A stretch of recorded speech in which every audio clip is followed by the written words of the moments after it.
Hi, everyone. I'm Emily, a 28-year-old marketing specialist. I just returned from 2 years working abroad in London.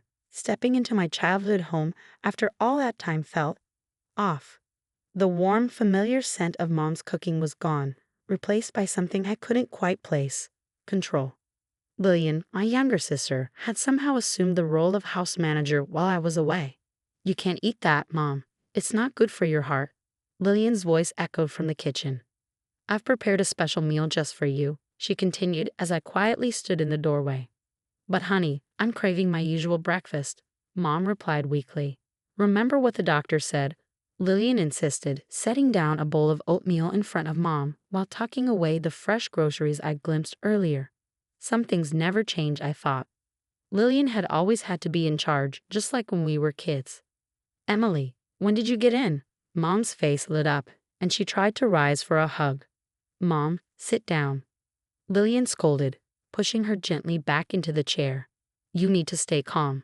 No excitement, it's bad for your heart." Ignoring her, I leaned in to hug Mom anyway. "The doctor said mild arrhythmia, Lillian. She's not made of glass." A flood of childhood memories washed over me. Lillian dictating what games we'd play, which TV shows we'd watch, always getting her way. "Emily, don't upset your sister," was the constant refrain growing up. Now she was taking her bossy streak to a whole new level. "Hey babe, I brought those supplements you asked for." A tall guy walked in, Kevin, Lillian's boyfriend. He seemed nice enough but looked uncomfortable as Lillian snatched the bag from his hands. "Thanks. These are perfect for Mom's new diet plan," she said with a smirk. As she spoke, I noticed her discreetly slipping a pack of premium chocolate bars into her purse. Later that afternoon, I sat at the dining table, reviewing household bills scattered across it. "Lillian, why are there so many withdrawals from Mom and Dad's account?" I asked, holding up a bank statement. "I'm managing their finances now," she replied flatly. "They can't handle the stress of bills anymore." Snatching the papers from my hands, she added, "Besides, what would you know? You've been gone for 2 years." That evening, I met up with Maria, my old high school friend, at a local cafe. By some stroke of luck, she now worked at the same marketing firm where I'd just been hired. "Girl, I can't believe Lillian's turned herself into some kind of house dictator," Maria said, stirring her coffee.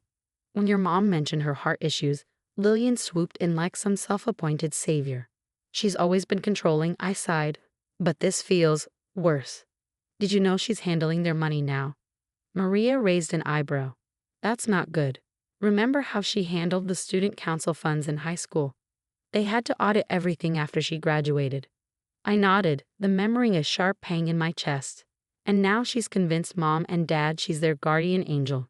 Mom can't even make tea without her approval." "Just be careful," Maria warned. "Lillian has a way of flipping things around when you call her out." "I know," I said, staring into my coffee, "but I'm not the same person I was 2 years ago. I'm going to do something about this before it gets worse." The next morning, Lillian's authoritarian streak escalated. "The kitchen is off limits after 7 p.m., she announced, installing a padlock on the refrigerator.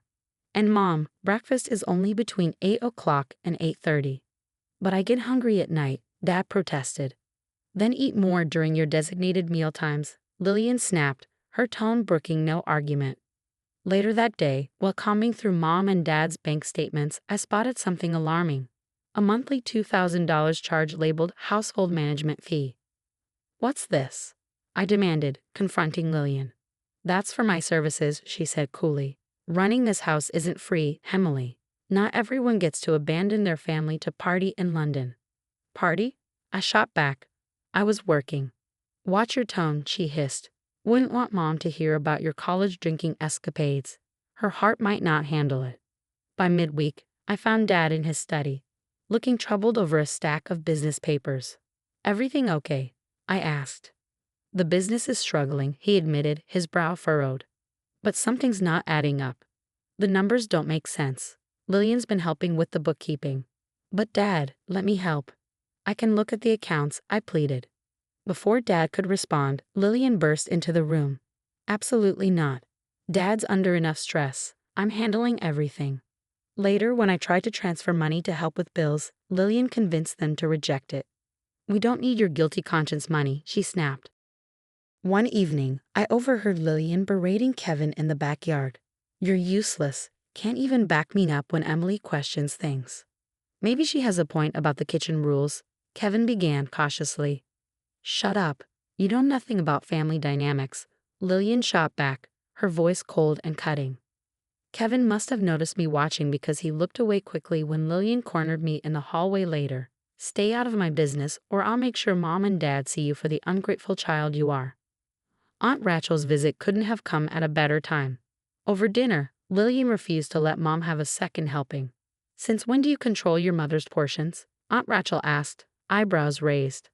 "Since I became responsible for this family's well-being," Lillian replied smugly, unlike some people who just criticize.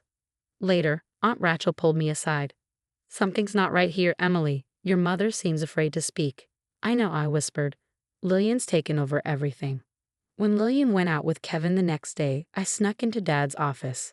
Scanning recent business records, my heart sank. I found multiple unauthorized transfers to Lillian's personal account. "Look at these transactions," I said, showing Aunt Rachel. "She's been stealing from Dad's business," Aunt Rachel said, frowning. "That explains the new designer bags.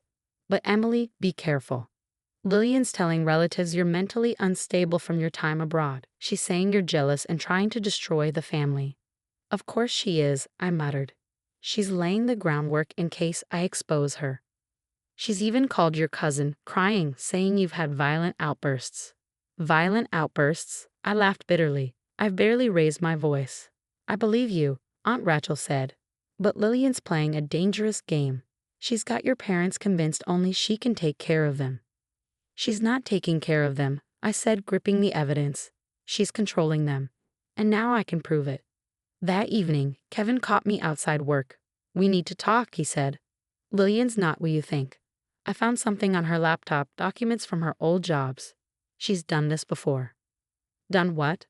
I asked, my stomach knotting. "Financial fraud.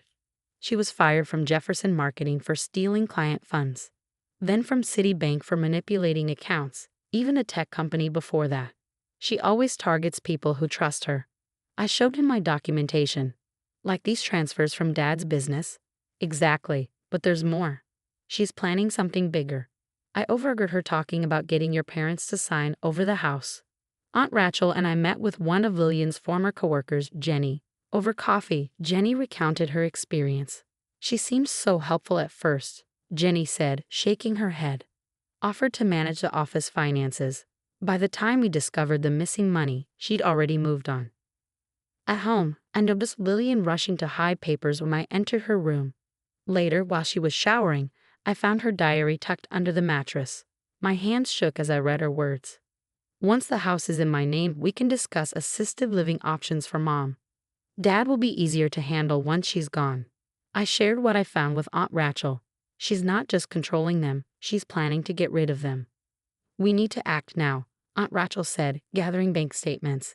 "This pattern is clear. She's been siphonning money for years." That evening, everything came to a head. Dad clutched his chest, reaching for his medication. "You can't take those now," Lillian shouted, blocking the cabinet. "It's not time." "I need them," Dad gasped. "Give him the pills, Lillian," I demanded, moving toward the cabinet. "Stay back. You don't understand his condition." "Stop it, Lillian. I saw your diary. I know everything." Her face went pale. "You went through my things."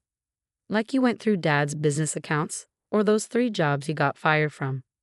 Kevin stepped out from the hallway. "It's over, Lillian. I found all the evidence on your laptop."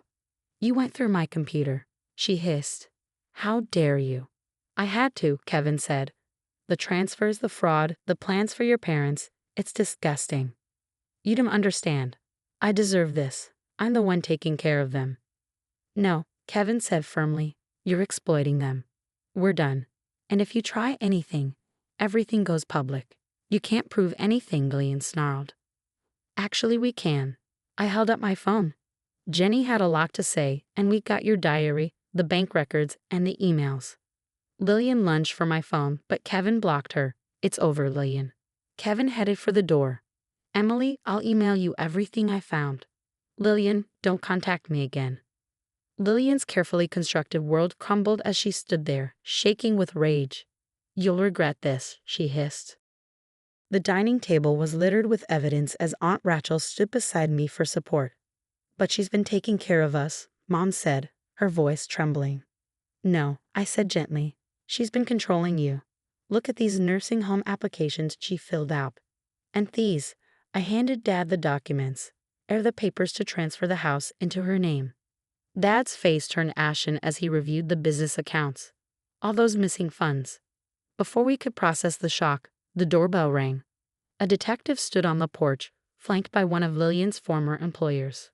"We're investigating allegations of financial exploitation," the detective said. Just then, Lillian burst through the door, her face a mask of indignation. "What's going on?" "Miss Thompson," the detective said, stepping forward. "We have statements from multiple victims of your financial fraud schemes." As the days passed, more people came forward. The tech company pressed charges. The bank launched its own investigation. Former clients shared their harrowing experiences. "I trusted her with everything," one elderly client sobbed to a detective. "She stole my life savings." Mom and Dad took immediate action. They canceled Lillian's access to all accounts, changed the locks, and began restoring their independence. Mom came to a painful realization. "My heart condition. It was never as serious as she made it seem, was it?" "No, Mom," I said, holding her hand. "She used it to control you." 3 months later, Lillian stood in our driveway, tears streaming down her face. "Please, I've changed. I'll get help. I'll pay everything back." "You can pay it back from jail," I said, closing the door firmly. Under proper management, Dad's business recovered. Mom began cooking her favorite recipes again, filling the house with a comforting sense of our childhood.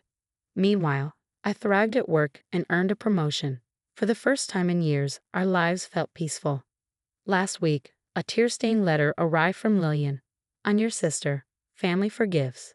I threw it away unopened. "She's requesting a family visit," Aunt Rachel mentioned during Sunday dinner. Mom shook her head firmly, serving an extra portion of dessert, something Lillian would never have allowed. "Some things can't be forgiven," she said. "She chose control over family. Now she can live with those consequences." The last I heard, Lillian faced additional charges. Meanwhile, I focused on building a life surrounded by genuine love and trust.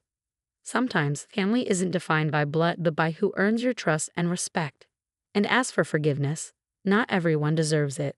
Cutting off toxic people isn't harsh, it's necessary for healing. If you were in my position, would you have exposed Lillian the moment you discovered the first signs of financial abuse?